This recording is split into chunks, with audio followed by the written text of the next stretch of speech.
Hello student, आज हम कक्षा 12 के प्रथम पाठ ठोस अवस्था के तीसरे भाग के बारे में अध्ययन करेंगे।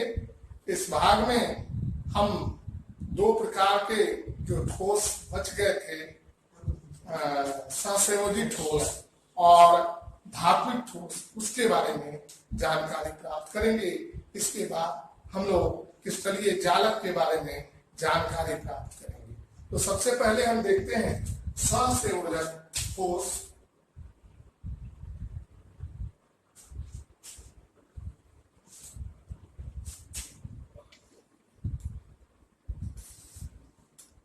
या नेटवर्क ठोस।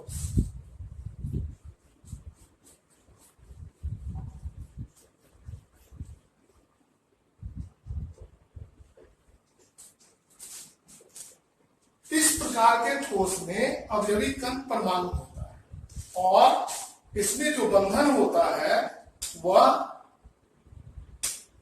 सहसंयोजी होता है। ये अधातुओं के द्वारा बनाए जाते हैं।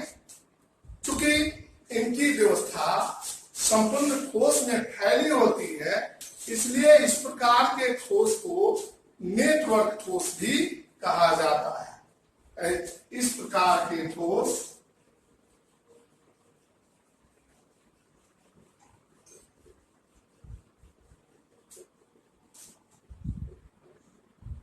का अवयवी कण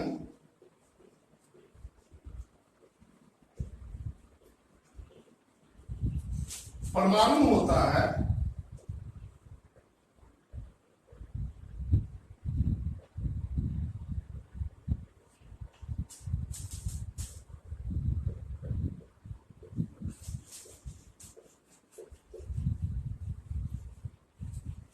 जो सामान्यतः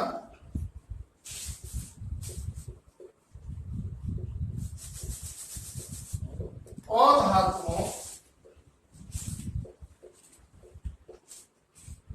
के द्वारा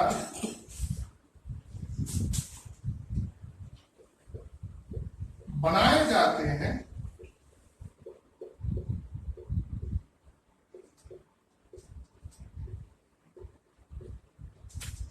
ये कोवेलेंट बॉन्ड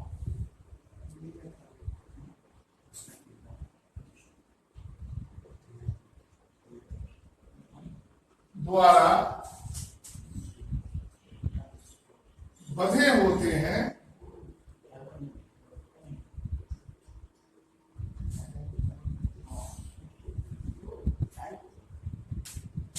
तथा यह व्यवस्था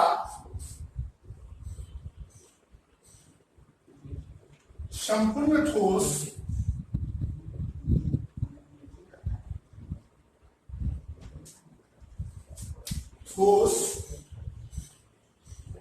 में उपस्थित होता है।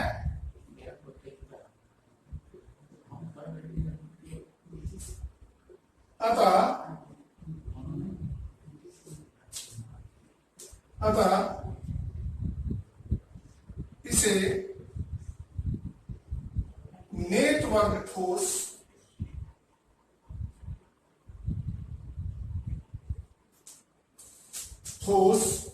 भी कहा जाता है।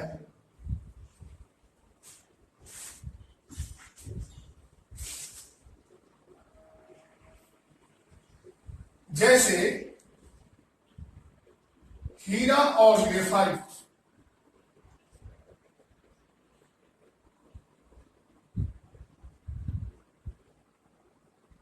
आप जानते हैं कि इस धरती पर दुनिया का सबसे प्राकृतिक कठोर पदार्थ हीरा है, जबकि ग्रेफाइट मुलायम पदार्थ। अब हीरे में क्या स्थिति होती है? तो हीरे में प्रत्येक कार्बन परमाणु अपने पड़ोसी तल के 4 कार्बन परमाणुओं के साथ जुड़ करके सबसे दृढ़ संरचना का निर्माण करता है, जबकि ग्रेफाइट में प्रत्येक कार्बन परमाणु अपने पड़ोसी तल के 3 कार्बन परमाणुओं के साथ जुड़ करके षटकोणीय संरचना का निर्माण करता है। इसलिए ग्रेफाइट जो है वह मुलायम होता है और विद्युत का सुचालक होता है।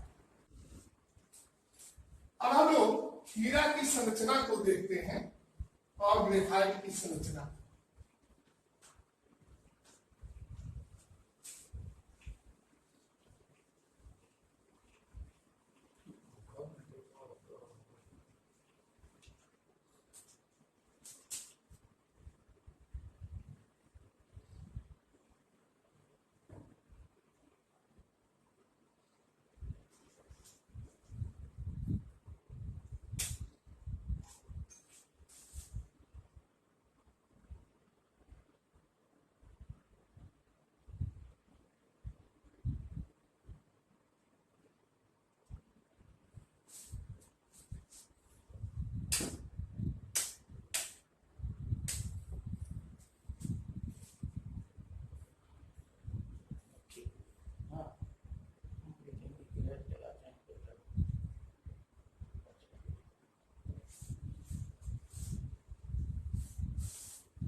ये हीरे की संरचना।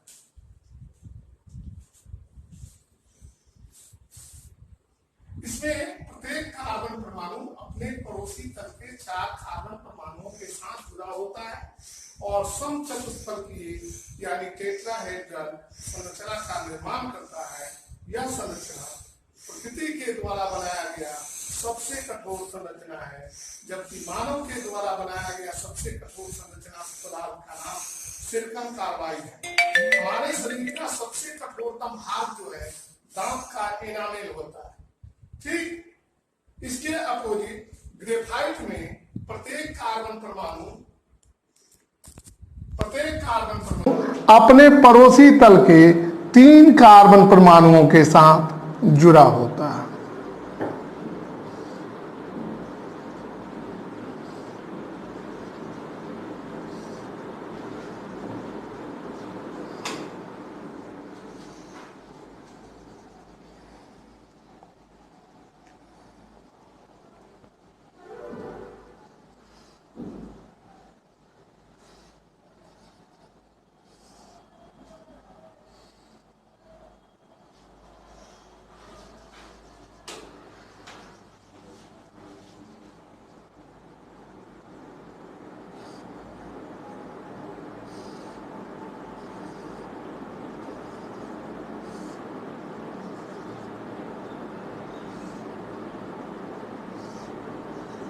इसमें अब देखिए प्रत्येक कार्बन परमाणु अपने पड़ोसी तल के 3 कार्बन परमाणुओं के साथ जुड़ा हुआ है। यह ग्रेफाइट की संरचना है।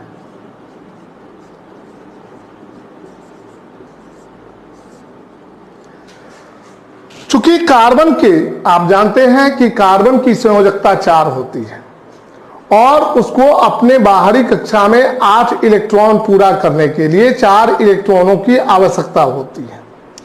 तो हीरे में 4 कार्बन परमाणु, एक कार्बन परमाणु के चारों इलेक्ट्रॉन दूसरे कार्बन परमाणुओं के साथ जुड़े होते हैं, जिससे उसमें कोई रिक्त स्थान नहीं होता है, जिसके कारण हीरा जो है विद्युत का कुचालक होता है। ग्रेफाइट में एक मुक्त इलेक्ट्रॉन होता है और 3 इलेक्ट्रॉन जुड़े होते हैं, जिसके कारण जो चौथा इलेक्ट्रॉन है वह लगातार एक कार्बन परमाणु से दूसरे की ओर कूदते रहता है, जिसके कारण वह विद्युत का सुचालक होता है। यही कारण है कि यह मुलायम होता है और इसका उपयोग जो है स्नेहक के रूप में मशीनों में किया जाता है।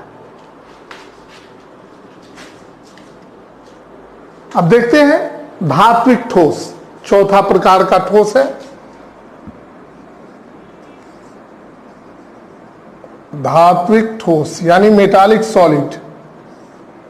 जैसे नाम से ही स्पष्ट होता है कि इसमें धातु आयन के द्वारा जो है बॉन्ड का निर्माण होता है और उसके कारण जो है ये कठोर संरचना का निर्माण करते हैं।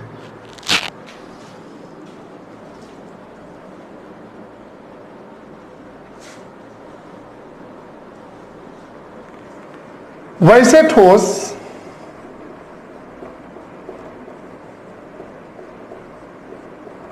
जिनमें उपस्थित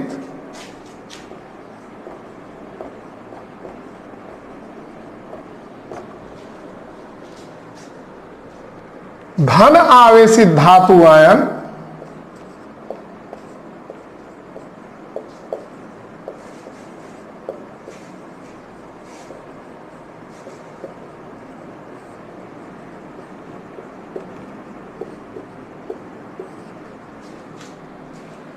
एक दूसरे से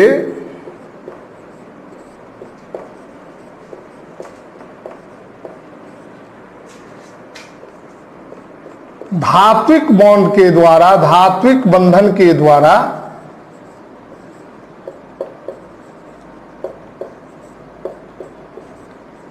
जुड़े होते हैं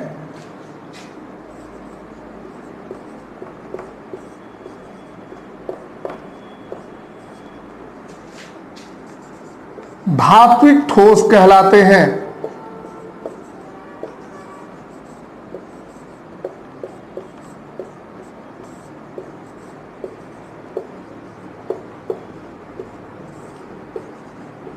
जैसे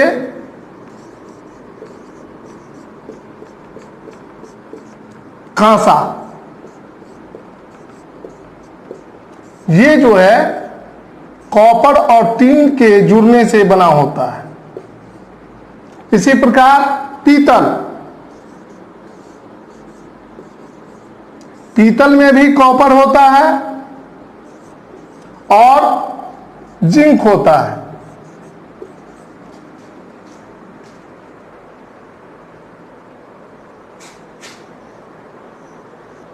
अब हम लोग देखते हैं क्रिस्टल जालक या त्रिविम जालक, क्रिस्टल लैटिस या 3D लैटिस।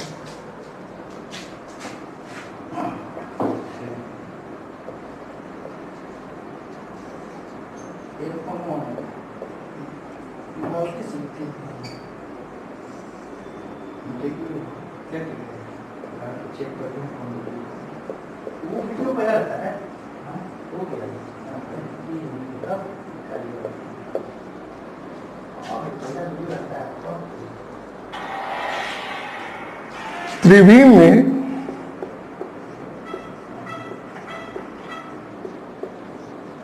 समतुल्य बिंदुओं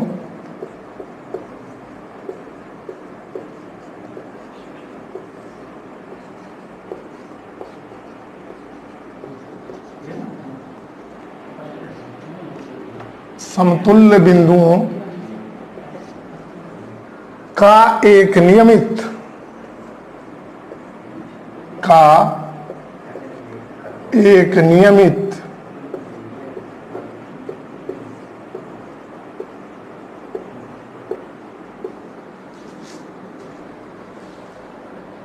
सजावट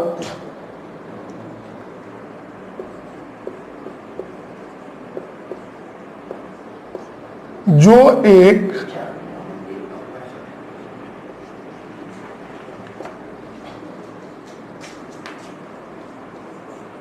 धात्विक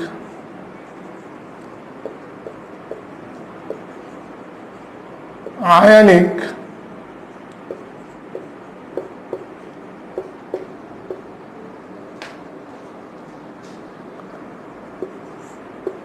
या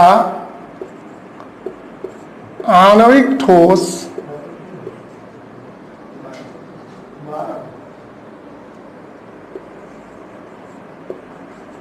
की संरचना का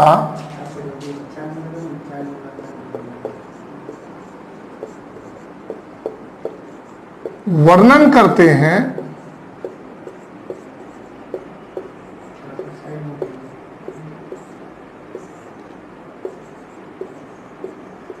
क्रिस्टल जालक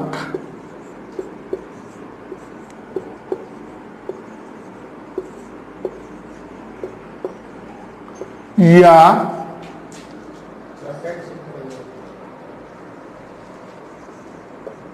त्रिविम जालक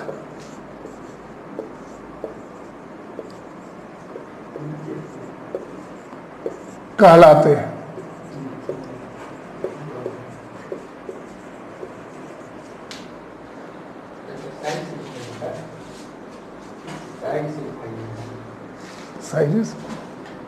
त्रिविम में समतुल्य बिंदुओं का एक नियमित सजावट जो एक धात्विक, आयनिक या आणविक ठोस की संरचना का वर्णन करता है क्रिस्टल जालक या त्रिविम जालक कहलाता है। ठीक है, ये जो है एक बीमीय हो सकता है, द्विबीमीय हो सकता है और त्रिबीमीय हो सकता है। जब एक सरल रेखा पर होगा तो इसको एक बीमीय कहा जाएगा, एक बीमीय क्रिस्टल जालक। अगर दोनों दिशाओं में होता है तो उसको द्विबीमीय क्रिस्टल जालक कहा जाएगा। अगर तीनों दिशाओं में होता है तो उसको त्रिबीमीय क्रिस्टल जालक कहा जाएगा। अब इसके आगे हम लोग देखते हैं एकक कोष्ठिका यानी यूनिट सेल।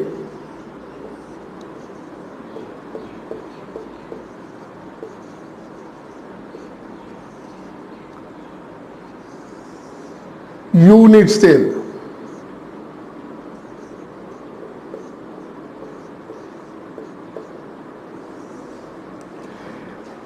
आप अपने घर में जिस घर में रहते हैं उस घर को बनाने के लिए ईंट का प्रयोग किया गया है। ये ईंट जो है घर के इकाई है, इसकी यूनिट सेल है।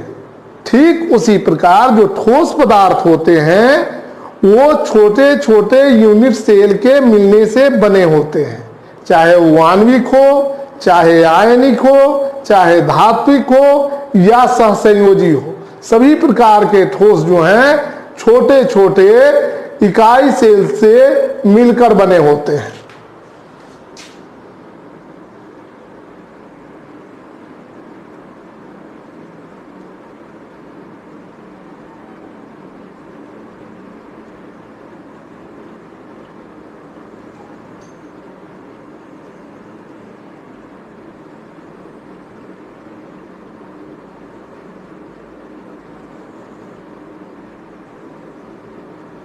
देखिए इस चित्र को, ये हमारा यूनिट सेल है।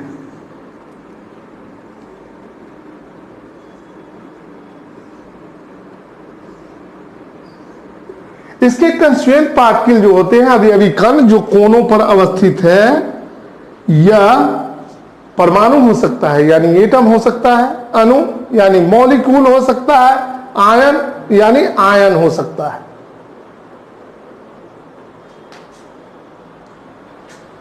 ये जो कण है अवयवी कण, इसको कहा जाता है कंस्टिट्यूएंट पार्टिकल।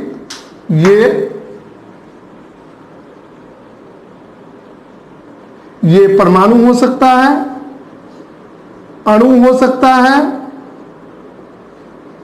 या आयन हो सकता है।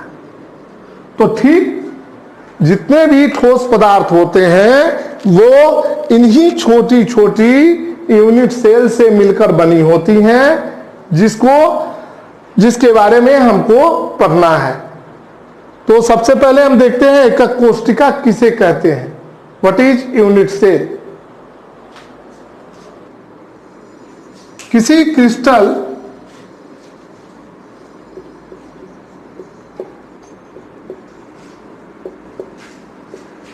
जालक में सबसे छोटी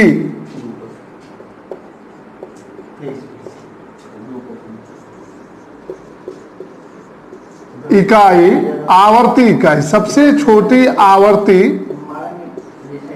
इकाई को एकक कोष्ठिका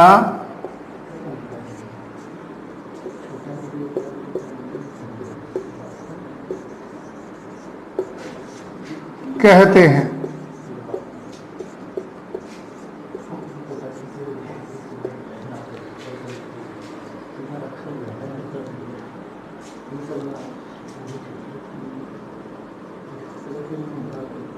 एकक कोष्ठिका कहते हैं।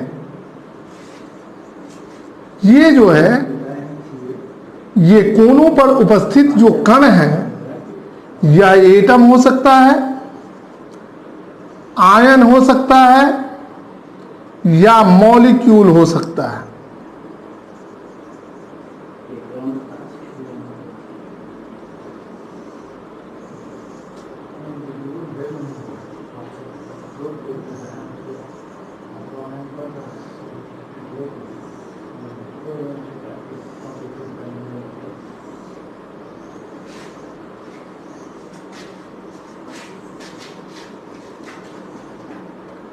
ये क्या हो सकता है? एटम, मॉलिक्यूल,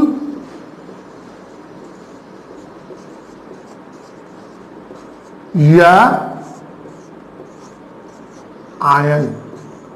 आयन के बारे में आप जानते होंगे। द्रुत आवेश युक्त परमाणुओं के समूह को आयन कहा जाता है। आयन दो प्रकार के होते हैं, धन आयन यानी कैटायन और ऋण आयन यानी एनायन। ये दो प्रकार के होते हैं।